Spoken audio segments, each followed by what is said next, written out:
Mom friends as a species can easily be found in the wild. You might know one, have one, or maybe you are one. The term is casually thrown around to address those who fit the criteria and to label them, mostly in a harmless manner. Let's first take a look at the label itself. The label is automatically applied to those who are innately caring, warm, and available when it comes to friendships. But isn't it what all friends do? I mean, if you just think about friendships in general, these labels of being caring, warm, available, and appreciative automatically come to your mind. So, what made us even come up with this label of a mom friend, and how are they any different from our other friendships? This is exactly what we are going to try and decode in this video. Let's begin with the root of this whole mom friend fiasco. Unfortunately, society in general has become rather accepting of maternal deprivation as a culture. जब खाना खा ले नाटक मत कर इतना जोर का भी नहीं मारा अरे बेच पे करना मत करो बोला ना तुमको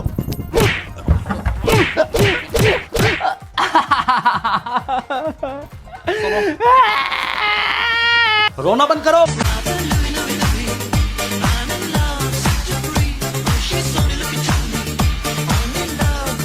को चुप करवा लो आज ये मेरे होश से मर जाएगा। नहीं चुप हो रहा ना, रुक तेरे पापा को फोन कर रही हूँ मैं, रुक तू। गेट में कोई आया चुप हो तब कोई सोचेगा इसकी मम्मी ने कितना मारा होगा इसे। मैं सब समझ रही हूँ कि इतना रोना धोना कर रहा है ताकि ट्यूशन ना जाना पड़े, है ना। So, when the word mother stops guaranteeing a motherly vibe, children begin to create similar dynamics with their oh so gullible friends. They begin to equate basic care and friendships with motherly love, even as adults. I brought PB&J for lunch. How dare you? Here we go. My best friend is allergic to peanut butter. That's me. Do you want her to die? No, I was gonna eat it at the peanut butter table. Oh, so you don't want to sit at a table with the coolest person ever? We're not really friends, so it's okay. Shh, I got this. I said, do you or do you not? Okay, I could throw away my... And if you are under the delusion that only the mom friend is deprived here and only she is the problem, you might have to rethink that as we move ahead in this video. But for now, let's just stick with the mom friend. So, till now, we have established that her behavior is deeply rooted into maternal deprivation trauma and it did not just spawn out of nowhere. But wait, does that also not mean that her friends are reinforcing her trauma loops and patterns by letting her parent them? Exactly. Now that you have a rough understanding of the whole dynamic, let's take a deep dive into the inner workings of a mom friend.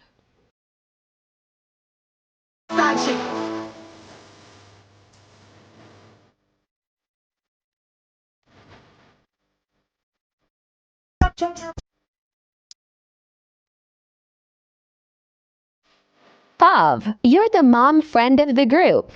Okay, have fun, but share your location. Oh, you have a headache? I got you. Wait, what? I'll be right there. Nope, stay where you are. I'm on my way. I knew your shoes would hurt wearing those heels. That's why I brought emergency ballet flats in my bag. Here, let me give you some more SPF. You'll thank me when you don't have to get Botox. I never would have guessed. Also, are you hungry? Do you want a snack? I have snacks. It's so sunny outside. Do you want a pair of sunglasses? It's game night. Give me your phone. It's so dry outside. Do you want any lotion? Stay, babe, I'm not staying, I just wanna play. In the party, you just wanna romp. Big boobs in the bus, they pump. She a baddie, she knows she a 10. She a baddie with her baddie friend. These clips that you just watched are intended to showcase harmless, light-hearted humor in relation to the mom friend. Since I have already enlightened you with a rough understanding of the whole dynamic in general, you must have felt a little uneasy. What I'm going to do now is to put that unease into words and then justify it. The most obvious critical observation which can be made here points directly towards her hyper-awareness. She is constantly monitoring others' actions, predicting them, and then planning accordingly. Her nervous system is in a state of hyper-arousal constantly, and she has no way to escape it. I just got a paper cut. Oh my god, are you okay? Let me see it. It hurts. It's stinging. Oof, that looks bad. Don't worry, sweetie. I got you covered. I have XL band-aids in my bag. I also have an assorted, and I have gauze just in case you're really bleeding. Oh my gosh, thank you so much. You're a lifesaver. Of course, take them all. I do not feel well right now. Really? What's wrong? I can't tell. I just feel super off. Have you eaten anything today? No. The only thing I had was an energy drink. Okay, well, did you drink any water? No. The last time I had water was yesterday morning. Don't be silly. You have to take care of yourself. I'll go make you a grilled cheese and you can just drink my water for the meantime, okay? Okay. She is in a perpetual state of being on for the sake of others. For her, the option of being carefree or at peace is entirely off the table. She does not have the liberty to enjoy her surroundings or her environment for even a second. So, if I assume that we are all very well aware individuals here, then you might be thinking, how can I make such overgeneralizations on the basis of some mere reels, which are anyways exaggerated for the narrative or for humor? But the fact remains that those who are put in such positions of caretaking, either by themselves or by those around them, cannot fully stay in the present. At the back of their mind, a loop of worry and anxiety constantly runs.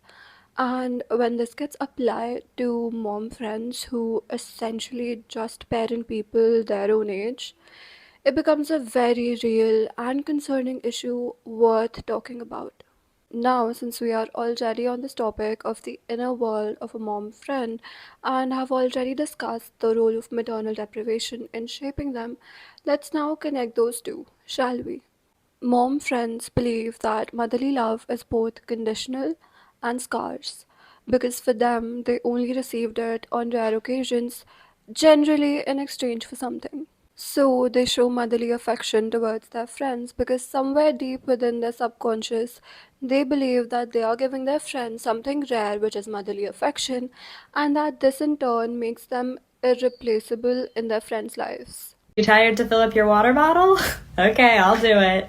We can't repeat the orange pea incident of 2021. Here, you can use this all day. Well, you always tell me that you're cold, so I always bring an extra sweatshirt. Do you have any chapstick in there? Yeah, here you go. God, how are you always so prepared? I don't know, but here are some waters for everyone. Oh, and don't forget a jacket in case it gets cold. It is 95 degrees outside. So? Hence, they give you motherly love, but at the condition of your friendship. Mom friend. The term itself suggests that whoever it is imitating the role of a mother in your life. But come to think of it, the role of a mother in her child's life is never constant, it's always changing. Now, this is where it's going to get very interesting. To do something this weekend. Yeah, we never do anything anymore. Well, I'm sorry that you're so abused and your life is so horrible because of me. You're so hard to talk to. No, please talk to me. Talk to me. Chelsea, I need you to help me go through and get rid of stuff in the basement. Wait, this is my house. Lydia, those are my clothes. So you're wearing those? They're baggy and they have holes in them. This is the style now. Okay, well, I'm sure it's cute to you, and I just don't understand why.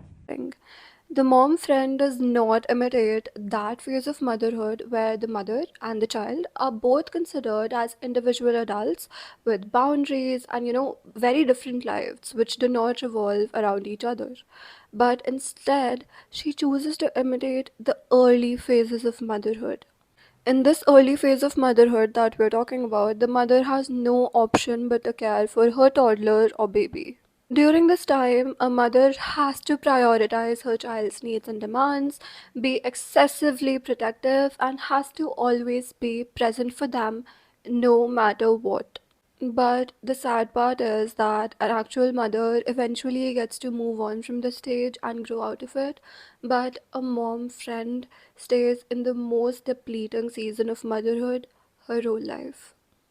Now, I am not going to go too deep into this rabbit hole, but of course, you are welcome to sit with these thoughts and process this even more if you need to, because that was kind of deep.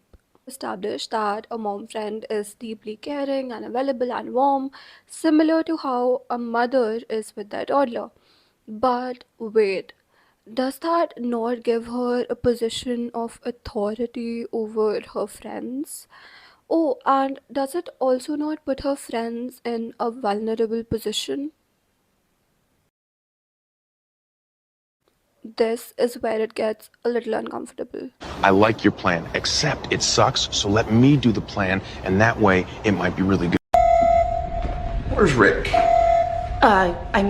Don't care. Where's Rick? Don't tell me what to do, you ain't my mother! Yes, I am! Mom friends can only stay in business if those around them need excessive saving and looking after. All in all, the mom friend requires her friends to be emotionally immature in some way or the other, or need saving from something. This is what we call the savior complex. Subconsciously, she needs you to be a mess which she can clear out on her own terms. Because let's be real, if you have your life together and you're emotionally stable, how will you ever need her? Let's now try to understand this a little better with a subreddit conversation. So I'll read it out for you guys, but I'll also put it somewhere here so that you can also read it along with me. I have a friend who I believe sees herself as the mom friend. To be honest, it tends to grate on me because I never asked for it and I've actively put distance between us as a result.